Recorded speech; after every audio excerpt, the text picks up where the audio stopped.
მოგესალმებით. ეხლა გაჩვენებთ უშტრასანას, ანუ ეს არის უშტრასანა, აკლემის პოზა.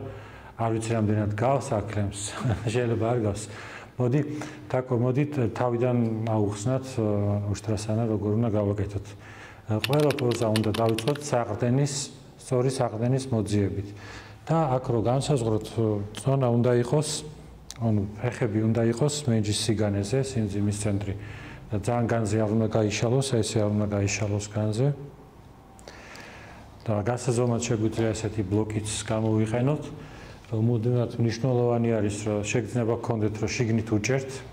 რატო არის ეს მნიშვნელოვანი, რომ წელი იყოს უსაფრთხოდ და გავათეზო სახსარი იყოს უსაფრთხოდ. მაგისთვის არის მნიშვნელოვანი.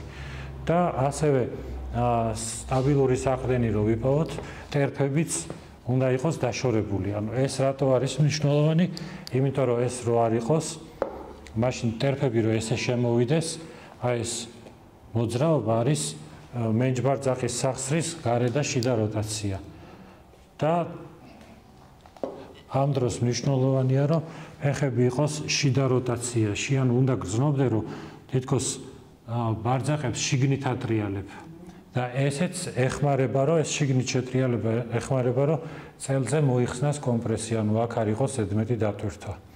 ხო, ესე იგი ეს რაც შეეხებოდა, მართალია ეს დაფიქსირებულია, ესე უჭერთ, მაგრამ ამავდროულად შიგნით ვატრიალებთ. ესეც ეს რაც შეეხება საყრდენს.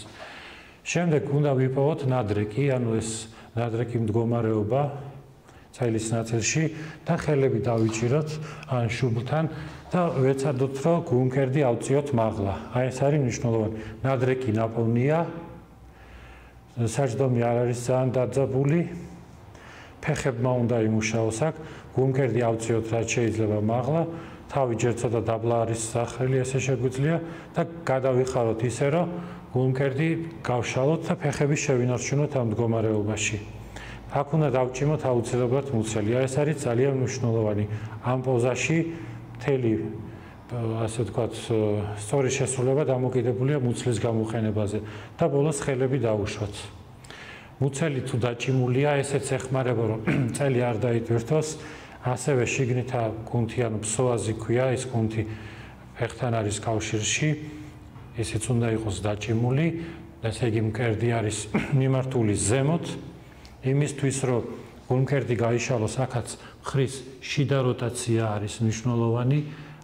ამის მიზეზი, ანუ მხრის სახსარიც არის და გულმკერდში რო უფრო კარგი გაშლა მივიღოთ და ასევე მნიშვნელოვანია, რომ მოვადუნოთ კისრის ეს კუნთები, კერტლავით დრილისებრი კუნთი, გვერდითა კუნთები უნდა მოვადუნოთ და ცოტა აქტიური უნდა იყოს კისრის წინა კუნთი, რომ კისერი თავი არ უნდა გადავარდეს უკან, ამით ნიკაპი უნდა იყოს ცოტა ზემოთ გაჭიმული, რომ ხერხემალი დაგრძელდეს.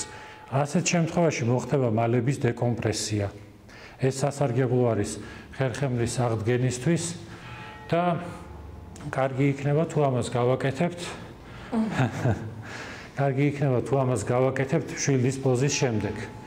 რა თქმა უნდა, ისიც გახურებული, ანუ ჩვენი ამოცანა ამ ვიდეოების კეთების არის ის, რომ ვინც მაინც ვარჯიშობთ, ვინცაც მაინც გაქვთ სისტემა, ან თქვათ იოგას სტუდიებს მიმართავთ, ან სახლის პრაქტიკა გაქვთ, ან კურსზე ხართ და ასე შემდეგ და ასე შემდეგ, რომ გაითვალისწინოთ უბრალოდ ეს დეტალები. ეს პოზები არ არის ისე, რომ პირდაპირ აიღოთ ესე ფრაგმენტულად ამოგლიჯოთ და გააკეთოთ.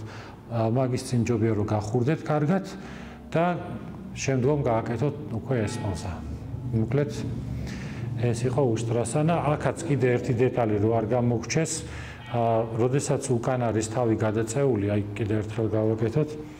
იმისთვის რომ დავიცვათ, მოიცადეთ ჯერ, იმისთვის რომ დავიცვათ ჯერ სანამ გადავალთ კისერი, რო არ დაიტვირთოს, უნდა ავწიოთ ცოტათი ბეჭები, ეს არის სკაპულას ელევაცია, თავი როცა გადაიწევა, საყრდენი აქვს, ანუ დასაყრდენი აქვს, ასევე როგორც ვთქვი, წინა კუნთები იჭერს და როცა უკვე შევდივართ ამ პოზაში, მზერა არის ზემოთ, ანუ ცხვირის მიმართულებით ვიყურებით, რომ შემცირდეს დატვირთვა კისერზე.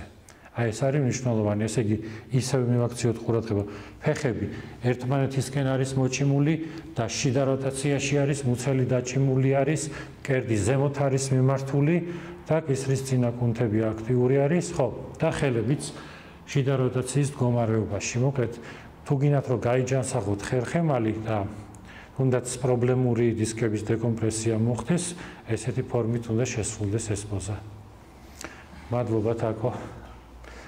მადლობა თქვენ.